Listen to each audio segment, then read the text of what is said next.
दोस्तों welcome to the cafe IAS और polity की इस प्रीलिम एक्सप्रेस में 60 डेज की हम बात कर रहे हैं। 60 डेज में प्रीलिम्स 2024 में जो टॉपिक्स आ सकते हैं, हाई वर्क टॉपिक्स हैं, मोस्ट स्कोरिंग टॉपिक्स हैं, we are discussing those. So we have already covered various topics, so today we will be covering prime minister and chief minister, right? So let's start without wasting any time. So today we are going to talk about PM first. देखिए, PM की हमने बात की थी, president की जब हमने बात की थी, we were talking about the nominal executive authority of the state at union level, right? तो डिज्यूर एग्जीक्यूटिव थे वो। लेकिन जब हम पीएम की बात करते हैं तो PM is the real executive authority, de facto executive कहा जाता है। देखिए, पीएम को बहुत सारे अलग अलग पॉलिटिकल एक्सपर्ट्स ने, पॉलिटिकल साइंस एक्सपर्ट्स ने अलग अलग नामों से, बहुत सारे ऑथर्स ने, राइटर्स ने अलग अलग नामों से उनको थोड़ा बताया है। वो नाम कौन कौन से हैं? जैसे उनको कहा जाता है प्राइमस इंटर पेयर्स, यानी फर्स्ट अमॉन्ग द इक्वल, क्योंकि सारे मिनिस्टर इक्वल हैं अगर थ्योरेटिकली देखा जाए, लेकिन उनको हेड करने वाला कौन है? Head of the union government कौन होता है? Prime minister. सेकेंड इज इंटरस्टेलस ल्यूना माइनोर्स, यानी a moon among lesser stars. उनको keystone of the constitution भी कहते हैं, master of the government, steersman of the steering wheel of the ship of the state. तो ये सारे नाम हैं प्राइम मिनिस्टर के लिए, को रेफर करने के लिए यूज होते हैं, राइट? तो मैंने इसलिए बता दिए थे कि अगर एग्जाम्स में ऐसा कोई स्टेटमेंट आता है जहाँ पे इस तरह के नाम हो तो आप कंफ्यूज ना हो, आपको एक क्लियर आइडिया हो, right? Similarly let's talk about the CM. CM भी रियल एग्जीक्यूटिव अथॉरिटी होते हैं, डी फैक्टो एग्जीक्यूटिव होते हैं, बट स्टेट लेवल पे, यानी कि head of the state government, state की जो गवर्नमेंट होती है उसके हेड होते हैं। So let's talk about the appointment PM और सीएम का साइड बाई साइड में। देखिए, article 75 is related to the prime minister and the article 164 is related to the chief minister, which says, article 75 says president is to be appointed by the president, और chief minister के case में यहाँ देखिए it is governor। देखिए, constitution में कोई specific provision नहीं है to be a prime minister. A person can be appointed as a PM by president even if there is no majority, ठीक है? लेकिन उस केस में क्या होगा? प्रेसिडेंट को या गवर्नर को एनफ टाइम देना होगा कि जो पर्सन है वो अपनी मेजोरिटी प्रूव कर सके। पर जो कन्वेंशन चली आ रही है वो यही है कि जो मेजोरिटी पार्टी होती है उसका लीडर है, that is made prime minister, right? So in case there is no majority, so president exercise situational discretion, और सीएम के केस में क्या होता है? Governor exercise situational discretion. दोनों ही सिचुएशनल डिस्क्रिएशन हम पढ़ चुके हैं डिटेल में, हालांकि गवर्नर के कुछ कॉन्स्टिट्यूशनल डिस्क्रिएशंस भी थे। तो ये सिचुएशनल डिस्क्रिएशन एक्सरसाइज होते हैं पीएम और सीएम को अपॉइंट करने में। कुछ 3 केसेस थे, अगर आपको याद है तो वेल एंड गुड, अगर नहीं याद है तो please refer to this president और गवर्नर वीडियो, छोटा सा वीडियो है और आपको सारे प्रोविजंस क्लियर हो जाएंगे। तो जब मेजोरिटी नहीं है तो प्रेसिडेंट सिचुएशनल डिस्क्रिएशन एक्सरसाइज कर सकता है, राइट? पर उस केस में क्या होगा कि 1 महीने के अंदर आपको ये दिखाना होगा कि जो हाउस है, लोअर हाउस है, वो आपकी गवर्नमेंट में कॉन्फिडेंस रखता है। That means you need to seek vote of confidence in a month. In case PM और CM dies in the office during term without any clear successor, तो यहाँ पे भी एक अनसर्टेनिटी आ जाएगी। In this case also situational discretion can be exercised by president for the PM and by the governor to make us or to appoint CM, right? And now there is one important information about the appointment of PM and CM. That information says, and that provision says, the prime minister or chief minister can be from the upper house or the lower house. अगर union level पे बात करूं तो या तो वो लोकसभा से हो सकता है या राज्यसभा से। इन case the state having by cameral legislature, यानी वहाँ पे स्टेट लेजिस्लेटिव असेंबली है और साथ में स्टेट लेजिस्लेटिव काउंसिल है, तो उसमें भी यही है कि वो या तो अपर हाउस से हो सकता है या लोअर हाउस से हो सकता है। राज्यसभा में बहुत सारे लोग हैं जो पहले राज्यसभा से पीएम बने, यानी कि राज्यसभा से उनकी मेंबरशिप थी और उसके बाद पीएम बने हैं। वो लोग कौन कौन से, उनके नाम मैंने लिख दिए हैं कि मनमोहन सिंह हैं, इंदिरा गांधी हैं और HD देवेगौड़ा, राइट? तो ये कुछ पर्सन्स थे जो राज्यसभा के मेंबर होते हुए भी प्राइम मिनिस्टर बने, ठीक है? इसमें दूसरा केस ये है कि कोई भी पर्सन है वो ना तो राज्यसभा का मेंबर है ना ही लोकसभा का मेंबर है, that person also can become A PM, but supreme court ने कहा था कि अगर ऐसा कोई पर्सन बनता है जो मेंबर ही नहीं है, तो in 6 months that person is to be elected to the parliament, यानी कि 6 महीने के अंदर ही उसको या तो राज्यसभा का मेंबर बनना होगा या फिर उसको बाई इलेक्शन के थ्रू या किसी और तरीके से उसको लोकसभा का मेंबर बनना पड़ेगा। इन केस ऑफ स्टेट, जहाँ पे स्टेट लेजिस्लेटिव असेंबली और स्टेट लेजिस्लेटिव काउंसिल दोनों होती हैं, तो सीएम या तो SLA से हो सकता है, असेंबली से हो सकता है, या काउंसिल से हो सकता है। पास्ट में ऐसे कई केस हैं जहाँ से सीएम हमारे SLC से आए हैं। फॉर एग्जाम्पल, जैसे अभी तमिलनाडु है जो पहले मद्रास हुआ करता था, वहाँ से 1952 में C राजगोपालाचारी बने थे। बॉम्बे जो कि अभी महाराष्ट्र है, वहाँ से मोरारजी देसाई भी बने थे, वो 1952 में ही।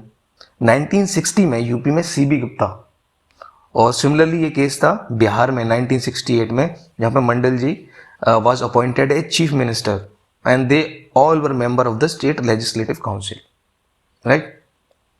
Now comes to the oath, office and secrecy, यानी कि oath है वो दो तरीके की होती है, oath of office, oath of secrecy, दोनों ही PM और CM के लिए सिमिलर है। ये PM की जो oath है, it is administered by the president, and oath of office क्या है?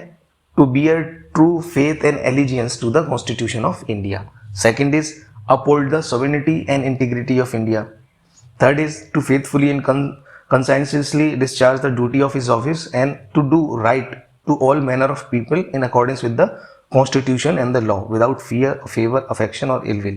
सिंपल सी है कि अपने कॉन्स्टिट्यूशन ऑफ इंडिया की तरफ फेथ रखेंगे और इंडिया की सोवरेनिटी इंटीग्रिटी को अपहोल्ड करने के लिए काम करना है इन्हें, अपनी ऑफिस की ड्यूटी फेथफुली डिस्चार्ज करेंगे और किस सारे जो लोग हैं इंडिया के उनके लिए ठीक करेंगे, to do right in all manner without, यानी बिना डर के, बिना किसी को फेवर किए, बिना किसी से इन्फ्लुएंस हुए और बिना किसी की बुरा करने की नियत लिए हुए ये सब काम करेंगे। सीएम के लिए भी सिमिलर ओथ्स हैं। देखिए उसके अलावा है oath of secrecy. Oath of secrecy में सिंपली है कि जो भी मैटर है उसके कंसिडरेशन में लेके आया जाएगा, क्योंकि वो या तो पीएम है या फिर यूनियन मिनिस्टर है, इस वजह से अगर कोई मैटर उसके संज्ञान में लेके आया गया है, is brought under his consideration, तो वो डायरेक्टली या इनडायरेक्टली इस इंफॉर्मेशन को किसी को ना तो कम्युनिकेट करेगा ना रिवील करेगा। सिर्फ एक केस में कर सकता है, जब इंफॉर्मेशन जरूरी हो जाए आपको अपनी ड्यूटी को डिस्चार्ज करने में या ड्यूटी को सही से निभाने में, ठीक है। Same oath is for CM. तो पीएम की जो ओथ है वो एडमिनिस्टर करी जाती है प्रेसिडेंट के द्वारा, और सीएम की जो ओथ है that is administered by the governor. Now comes to the term and salary. एक दो प्रोविजंस ही हैं, बहुत ज़्यादा खास प्रोविजंस भी नहीं है, जो कि हमें पता है। देखिए टर्म फिक्स नहीं होती, प्रेसिडेंट उनको रिमूव कर सकता है पहले से, सो प्लेजर ऑफ प्रेसिडेंट, ठीक है। सिमिलरली सीएम के केस में term not fixed but depends on the pleasure of governor, ठीक है। Now one thing is president के प्लेजर पे है, लेकिन इसका मतलब ये नहीं कि प्लेजर कभी भी मन किएगा गवर्नर का या प्रेसिडेंट का, दैट प्रेसिडेंट और governor can dismiss the council of minister और the PM and CM abruptly और एनी टाइम। उसमें कंडीशन ये है कि प्रेसिडेंट या गवर्नर तब ही डिसमिस कर सकते हैं जब तक वो मेजोरिटी एंजॉय नहीं कर पा रहा है, यानी कि in case that person is enjoying majority, president can not dismiss him. Same goes for the case of governor. Governor के केस में एक चीज और इंपॉर्टेंट है जो आपको याद रखनी है, governor can also recommend to the president the dismissal of state government, यानी कि पॉलिटिकल सिचुएशन पे बेस्ड गवर्नर ने प्रेसिडेंट को रिकमेंड किया कि आप स्टेट गवर्नमेंट को डिसमिस कर दें, तो ये भी हो सकता है। ये होगी टर्म। सैलरी की अगर हम बात करते हैं, सैलरी पार्लियामेंट के द्वारा डिटरमाइन होती है और सीएम की बाई स्टेट लेजिस्लेचर, पीएम की बाई पार्लियामेंट, सीएम की बाई स्टेट लेजिस्लेचर। देखिए एक चीज और है, जब हम बात कर रहे थे प्लेजर ऑफ प्रेसिडेंट, ये डॉक्टर आयन है, वो पहली बार कब आई थी? गवर्नमेंट ऑफ इंडिया एक्ट, जिससे most of the skeleton part हमारा कॉन्स्टिट्यूशन का लिया गया है, गवर्नमेंट ऑफ इंडिया एक्ट 1935, जो बिफोर इंडिपेंडेंस एक्ट था। ये प्लेजर डॉक्ट्राइन है, has been brought into the constitution from this act only, right. Now comes to the power and function of PM and CM. Power and function related to council of minister. PM की case में देखें, council of minister का जो head होते हैं वो होते हैं prime minister. Council of minister is headed by prime minister and this council of minister is to aid and advise president और जो एड एंड एडवाइस देती है जो काउंसिल ऑफ मिनिस्टर प्रेसिडेंट को, this is binding according to the article 74। और जो similar article है वो है स्टेट लेवल पे आर्टिकल 163, जहां पे एड एंड एडवाइस किसको दी जाती है, गवर्नर को। अच्छा, आर्टिकल 75 में क्या है प्रोविजंस कि जो मिनिस्टर हैं that to be appointed by the president, यानी मिनिस्टर्स प्रेसिडेंट अपॉइंट करेगा on the advice of prime minister. और जो मिनिस्टर हैं, पीएम भी एक तरह से मिनिस्टर ही है, सो सारे मिनिस्टर हैं जिसकी हमने ऑलरेडी बात की थी कि minister hold the office at the pleasure of president and the collective responsibility of Lok Sabha, यानी कि COM is collectively responsible to the Lok Sabha. ठीक है, पार्लियामेंट ओवरऑल समझते हैं, लेकिन कलेक्टिव रिस्पॉन्सिबिलिटी है उनकी लोअर हाउस की तरफ होती है, collective responsibility to Lok Sabha, that is said in article 75। ठीक है, सिमिलर आर्टिकल है आर्टिकल 164 स्टेट लेवल पे, जहां पे प्रेसिडेंट की जगह आप गवर्नर रख दो और पीएम की जगह सीएम रख दो, तो सिमिलर प्रोविजंस है। ठीक है, अब मिनिस्टर्स को पोर्टफोलियो मिल गए, उन्होंने प्रेसिडेंट को रिकमेंड भी कर दिया, सजेस्ट भी कर दिया कि किसको कैसा कौन अपॉइंट किया जाना चाहिए एज ए मिनिस्टर। उसके बाद PM can allocate and reshuffle various portfolio के, किसको फाइनेंस मिलना है, किसको होम मिलना है, किसको कोल मिनिस्ट्री मिलेगी। तो ये अलोकेशन और reshuffling of various portfolio is done by PM and on the other hand at state level CM. Resignation and death of PM और सीएम, यानी सिटिंग पीएम है सिटिंग सीएम है, वो या तो रिजाइन कर दें या उनकी डेथ हो जाए, और इस केस में क्या होगा, जो काउंसिल ऑफ मिनिस्टर है वो डिसॉल्व हो जाएगी। We talk about the resignation and death of prime minister और सीएम। लेकिन in case the minister is not in sync with the ideas of prime minister, वो कॉन्फ्लिक्ट में आ जाते हैं या सीएम के साथ कॉन्फ्लिक्ट में आ जाते हैं, तो पीएम या सीएम क्या कर सकते हैं, they can directly ask minister to resign, या फिर प्रेसिडेंट या गवर्नर को ये रिकमेंड कर सकते हैं कि आप इनको डिसमिस कर दो। तो ये हमने करंट अफेयर्स में प्रेसिडेंट के टाइम भी कवर किया था कि प्रेसिडेंट और गवर्नर डिसमिस कर सकते हैं मिनिस्टर्स को, बट वो उनकी डिस्क्रिशनरी पावर नहीं है, that should be on the advice of prime minister और चीफ मिनिस्टर। ठीक है, तो अब डिसमिस कर दिया कोई मिनिस्टर, तो सीओएम यानी कि काउंसिल ऑफ मिनिस्टर में एक वैकेंसी क्रिएट होती है, बस एक वैकेंसी क्रिएट होती है, लेकिन गवर्नमेंट कोलैप्स नहीं होती, गिरती नहीं है सरकार। एक दो प्रोविजन है जो बहुत ही कॉमन सेंसिकल है कि जो सीओएम की मीटिंग्स हैं वो उनको प्रिसाइड करता है, उनकी अध्यक्षता करता है। दूसरा है कि जो हमने ऑलरेडी देख लिया है कि प्रेसिडेंट को ये रिकमेंड करता है कि कौन कौन से इंसान को, कौन कौन से पर्सन को मिनिस्टर बनाया जाना चाहिए, और यही सिमिलर केसेस हैं चीफ मिनिस्टर के लिए।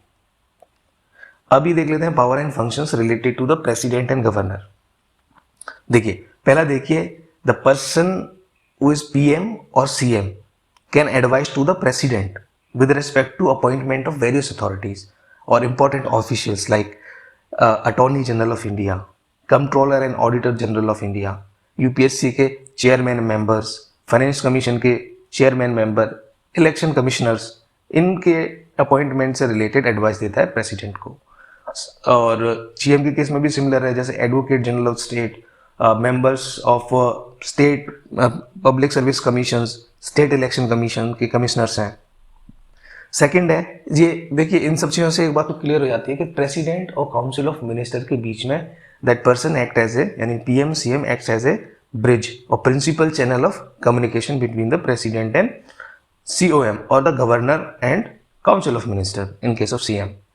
ठीक है, अब एक आर्टिकल 78 और है, उसको देख लो। आर्टिकल 78 क्या बोलता है कि it shall be the duty of PM to communicate to the president of the state all decision.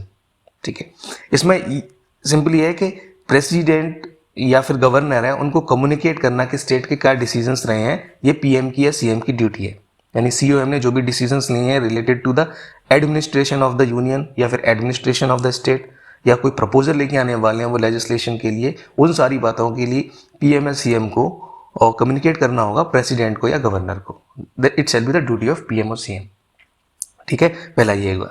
दूसरा है to furnish such information relating to the administration of the affairs of the union and proposal for legislation as the president may call for, यानी president को या governor को अगर requirement है, अगर उसको ज़रूरत है कि उसने कहा है कि मुझको ऐसी इन्फॉर्मेशन दो, तो इस तरह के एडमिनिस्ट्रेशन से रिलेटेड और या फिर लेजिस्लेशन का कोई प्रपोजल है उससे रिलेटेड इन्फॉर्मेशन आपको देनी है। सिंपल प्रोविजन से आपको याद रह सकते हैं।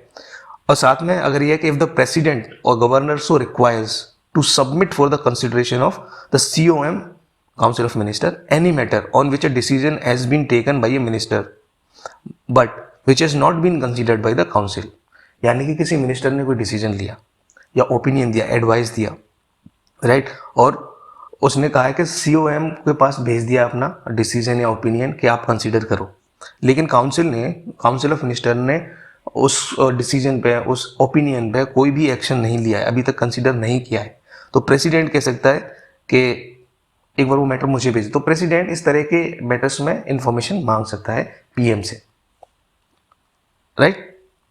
Now come to the power related to the legislature. पहला है it recommends the dissolution of Lok Sabha. Term के बाद यानी 5 साल के बाद जनरली एक्सपायर हो जाती है, टेन्योर एक्सपायर हो जाता है लोकसभा का, CM स्टेट के केस में स्टेट लेजिस्लेटिव असेंबली का, लेकिन उससे पहले भी PM या CM रिकमेंड कर सकते हैं लोकसभा का डिसोल्यूशन।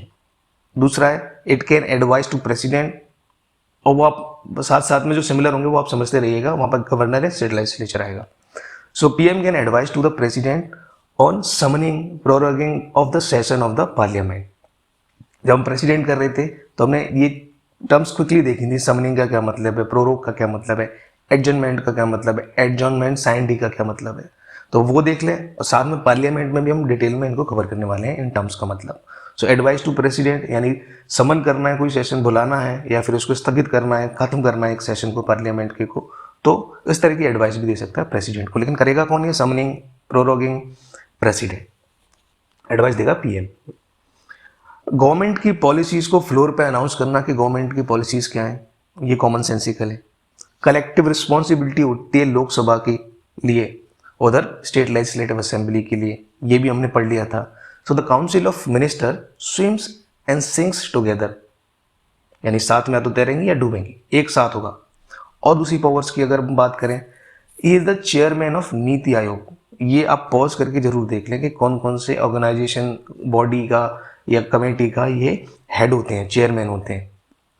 PM के केस में नीति आयोग है, नेशनल इंटीग्रेशन काउंसिल है, inter state council, national water resources council, national disaster management authority etcetera, इन सबके ये चेयरमैन होते हैं।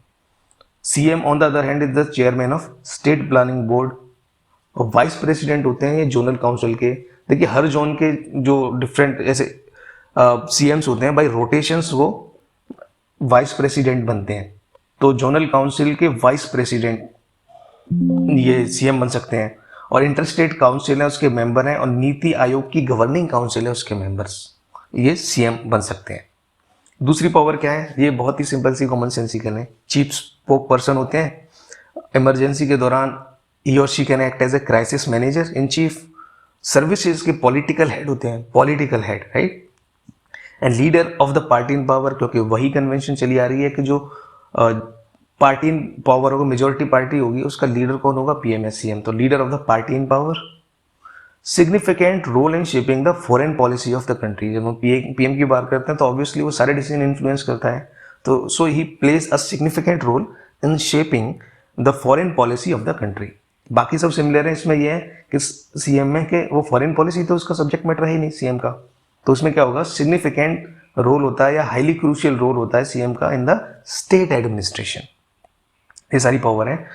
और एक इंफॉर्मेशन और भी प्रीलिम्स के लिए इंपॉर्टेंट हो जाती है, कुछ फैक्ट हैं कि 6 जो चीफ मिनिस्टर हैं पहले रहे थे जो बाद में प्राइम मिनिस्टर बने, उनमें कौन कौन से हैं? मोरारजी देसाई हैं जो पहले CM थे, ये सब CM थे जो बाद में PM भी बने। Morarji Desai, Charan Singh, VP Singh, PV Narasimha Rao, HD Deve Gowda, and finally Narendra Modi. Narendra Modi अब 6th ऐसे CM है जो बाद में अभी PM बने, जो अभी भी PM है।